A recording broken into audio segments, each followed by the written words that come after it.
Hello and welcome to another tournament in review, the first one of 2025. I'm taking my Drukhari to the Red Dragon GT in Ottawa, the last practice before the LVO. Let's begin. The Dark King. Hello and welcome to another tournament in review here on Skaredcast. I'm Skari, your grateful host. I'm taking my Drukhari to a GT in Ottawa, 40 players, 5 rounds, to last minute test my list that I'll be taking to the LVO. Las Vegas Open, the 40k champs, is coming up this weekend. I'm really excited and I cannot wait to share the experience with all of you. So let's dive into the list. Let's talk about what I've decided to take with a lot of Reaper's Wager stuff happening. Why am I still taking Skysplinter Assault? And then we'll go to the event. We'll do the 5 different games. We'll discuss those and then come back to the studio and I'll give you my ultimate breakdown. So with that, let's dive into the army. And here we have 2,000 points of Drukhari. Now this is a take on my 2,000 point Skysplinter list that had 2 Void Raven bombers, the list that got them nerfed. And yes, I still have at least one of them. Leading the army is Skari with his Nightmare Shroud. I do have Urien Rakarth as well. I think it's a great tool to have in every Drukhari army. And last but not least, we've got Lilith Hesperax, who is an absolute monster. And then we've got the Beast Pack, which if you haven't used the Beast Pack yet, I know they're out of production. I know they might go to Legends. Who knows? But for now, if you want to really do yourself a favor as a Drukhari player, source, convert, or find a Beast Pack and put one in your list. 2 units of Scourge, 1 with 4 Haywires, 1 with 4 Dark Lances, 1 unit of 10 Kabalite Warriors, 2 units of 5 Racks with all the guns, 1 unit of 10 Witches, 2 units of Mandrakes, 1 unit of 3 Grotesques with Liquefy guns, 2 single Chronos. Then we also have 2 Venoms with double sprinter cannon, a Raider, a unit of 2 Talos with Haywires and Liquefy guns, and last but not least, the Void Raven Bomber. Now this is one of my favorite units in all of the Drukhari line. They're just incredible. I love it so much. Of course, Nightmare Shroud on Skari to ignore Overwatch. And there you have it. It's 2,000 points on the nose. The list will be down below, so check it out if you have any questions. So why am I taking Skysplinter Assault? Well, Skysplinter Assault has been tried and true. And the only reason I'm taking it, really, is number 1, before I start playing Reaper, by the way, which I have played like 20 or 30 games with Reaper. I've played a lot of games with Reaper. I want to wait for the Eldar Codex to be released before I start messing around with an army that uses units from the Eldar book, because I really want to maximize on the Reaper stuff. Now, the stratagems and stuff from Reaper are very, very powerful, but I have about 100 plus games with my Reaper list, with my Sky list, with this list here.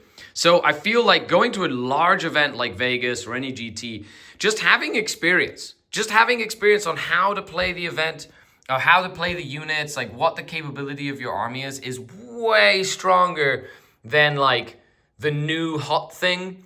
Because in a pinch, it's just like I can go back on my experience and really use that to my advantage. That's really the only reason. I'm comfortable with this list, even though it has good matchups and bad matchups. So does every other list in the game, which means I want to take something that I'm 100% comfortable with. And there you have it, 2,000 points, Skysplinter Assault. Let's go to Ottawa to the Red Dragon and play some 40k.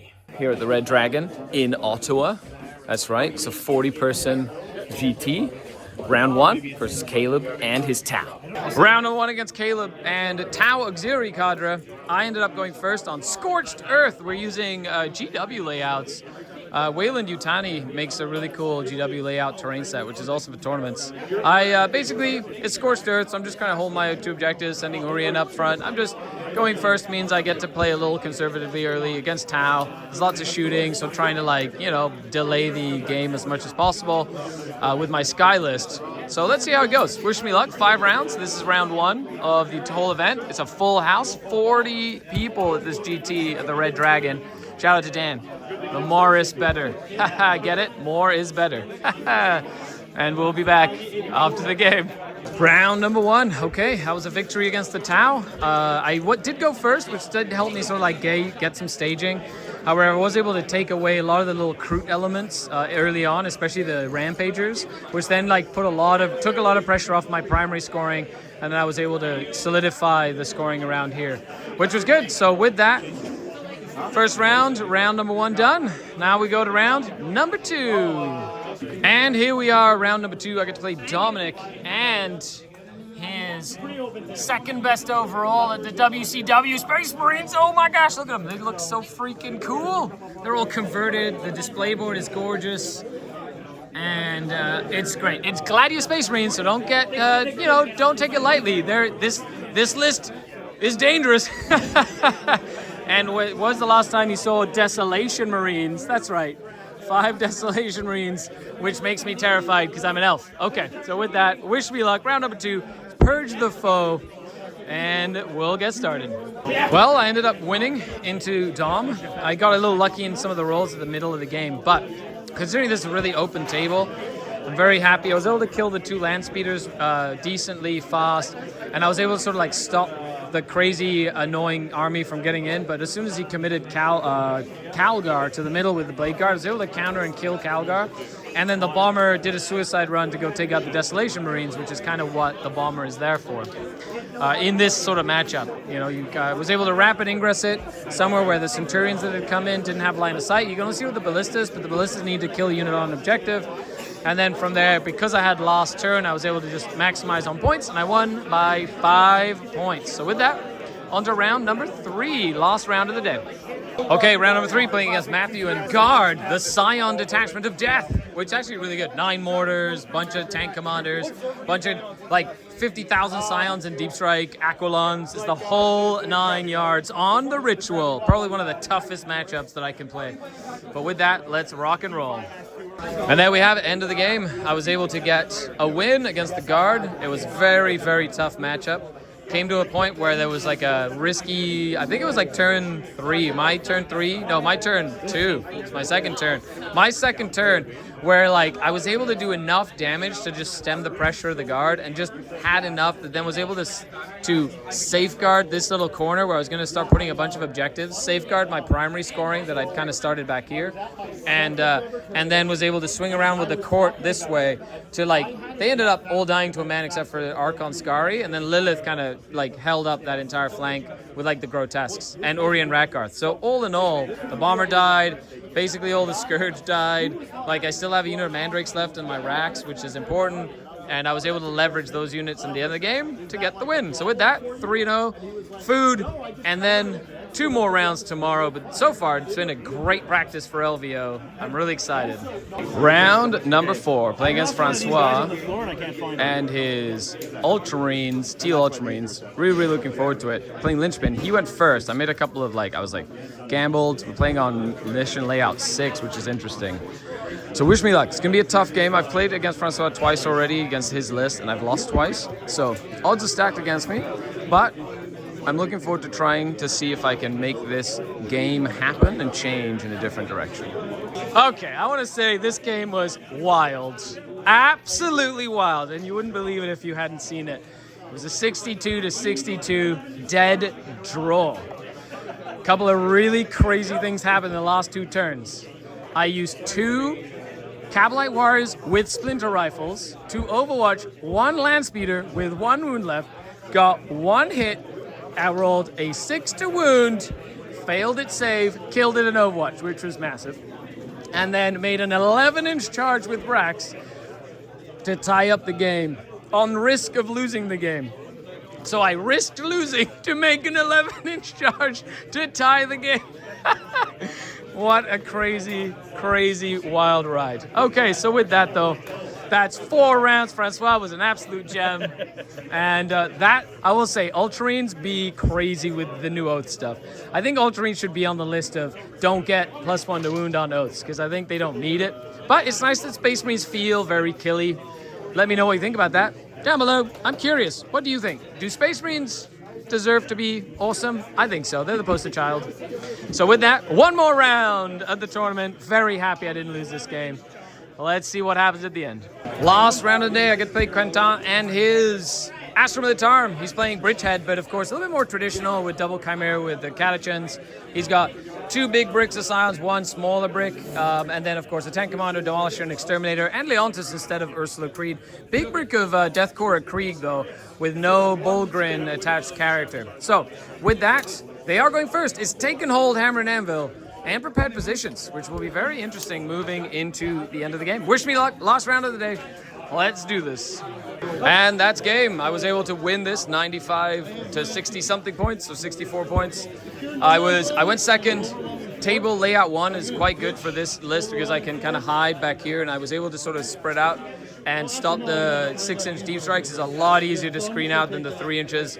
And my opponent didn't have any mortars, which was like the biggest thing, so I was able to keep all my screens alive and just slowly feed him little units and kill a tank here, a tank there, and then a unit of Scions here, a unit of Scions there. Lilith was MVP, killing pretty much all the Kriegsmen by herself with her witches, and then the Court of the Archon came in to mop up and basically take the home right at the end there. So overall, 4 wins, 0 losses, 1 draw, end of the event. Let's see how we did. Go back to the studio and talk about the list and my thoughts for LVO 2025. And we're back at the studio, and I got 2nd place. That's right, I went undefeated. 4 wins, 1 draw, 0 losses. And I got a little trophy. Yeah, and I'm wearing my fancy hat. It's Monday, I'm at the studio. I cannot wait to break down what I learned, but what an event. It was super fun. A huge shout out to the Red Dragon, who I'm going to be partnering with this year to do my ITC run. More on that in my LVO breakdown. But yeah, this gets to go up on the shelf. Where should I put it? Yeah, you know what? Let's put it right here. Whoop. Ta-da! It's actually my birthday tomorrow, the 14th of January. So I'm really excited. I've also got my cool little hat my parents gave for Christmas. Yeah, cool little pookie hat. So let's go over the army. I know you're worried about it. More like, let's find out what my thought process is. Let's talk about the good, the bad, and the ugly of this list. Number 1, absolutely love this list. I think the one and only reason that I really take this list over Reaper's Wager is the Wraith-like Retreat stratagem. Being able to get out of a transport, go charge something, fight, and then jump back into your transport that's behind a wall has been invaluable into the current meta, because anything that's on the table that your opponent can see is just dead. Everything is so deadly. So being able to hide behind a wall and be able to go and like reach out and touch something and then come back behind a wall, incredibly powerful. And if Reaper's Wager reactive move was not 1 CP, I'd be more inclined to maybe use that, because having, ignore Overwatch on demand on a strat is very, very powerful. Don't get me wrong. The strats are incredible. Having sustained hits on demand is really powerful as well. And that's like number 1, Wraith-like Retreat. Number 2, and this is like a little bit less, but even more, is getting out of a transport ignores cover. And you'd be surprised how often that comes up. Because the court gets out, shoots like a Dark Lance somewhere, and that one extra pip of ignore cover is usually the difference between that Dark Lance doing damage and doing nothing. And it really made a difference this weekend, especially against the Space Marines, being able to pop out and like shoot at a Redemptor Dreadnought or a tank of some sort and be like, you don't get cover against this. So even with like an AOC, it means that I can like actually potentially do damage instead of 0 damage, which was always very, very, very valuable. Some key elements of the match, of course, Lilith Hesprax is terrifying for folks. Being able to jump in and out of Venom, very, very good for her. Urian Rakarth is a great, great utility piece, especially in the early game, where you can sort of send him in the middle of the battlefield and your opponent has to not only shoot him and kill him, but then charge him to really get rid of him, or kill him early to then kill him again. And he's not easy to kill. 4 up invul, 4 up feel no pain, and he gets back on a 2+ at full wounds remaining. He's a great utility piece. So you basically buy 2 of him by buying 1, and just is awesome for how you need to play the game. Now, the last, what I changed in this list, I took out 1 Void Raven Bomber, and I put in a unit of Talus and a unit of Grotesques. And I had 5 points that I put in there, so it's 2,000 points flush. And the Grotesques have been meh. I've always said they're pretty meh. They're okay. But the Talus have been fantastic. Just having extra Haywire in the list, and something that's punchy that can kind of like countercharge or be a little roadblock, or at least soak up some damage. Although you put like a Vindicator, a couple Demolisher shots into them, and they die very, very fast. The 2 units of Scourge are fantastic, bouncing in and out. Now, there is a prevalence of like out of line of sight shooting, mortars, Desolation Marines, all that stuff. And to be honest, that's where the Void Raven Bomber comes in. I can either rapid ingress it and then go fly back behind walls and just kind of like murder all the little stuff in the back, or, you know, try and like get a good angle on something and force my opponent to deal with it in the next turn. So there's lots of ways to use the bomber, but this basically goes hunting out of line of sight shooting a lot of the time, or like key characters or things that are hiding behind walls. And usually gets like 1, maybe 2 turns of shooting and then dies, because if my opponent doesn't kill it, that thing will murder their entire army. And with a 4-up invul save that you get from Skysplinter, surprisingly durable, because it has stealth, T9, 12 wounds, 4-up invul save, and you never know what's going to happen with that. So all in all, this is a fine-tuned Drukhari list. I absolutely love all the elements in it. I cannot wait to try it out at LVO. So let's rock and roll. And there you have it. 2,000 points of Skysplinter. Had a great time at the Red Dragon GT. Next year, I'm going to be doing a run for top of the ITC. So I'm going to a lot of super majors and a lot of events. Thanks to the Red Dragon, who's going to be sponsoring me, and the Art of War. We're like doing a combined like sponsorship, where I'll be going to all these events. You're going to see this journey. I'm going to make videos. I'm going to talk about my process, the ups, the downs, the goods, the bads, the fantastics, the stories, the travel. It's going to be great. I cannot wait to see you at LVO. So if you see me, come say hi. I'm going to have dice and stuff to give out and things like that as well. And other than that, I'll see you all there, and the champs is coming. So with that, I've been Skari, your grateful host. Thanks a lot to the channel Patreons and the members and those who like, share, and subscribe to the content. Without you, this would not be possible. Huge shout out to all of you. Happy New Year. 2025 is upon us. And let's do this. I've been Skari, your grateful host. Signing off until next time. The Dark Kin. Bye, everybody.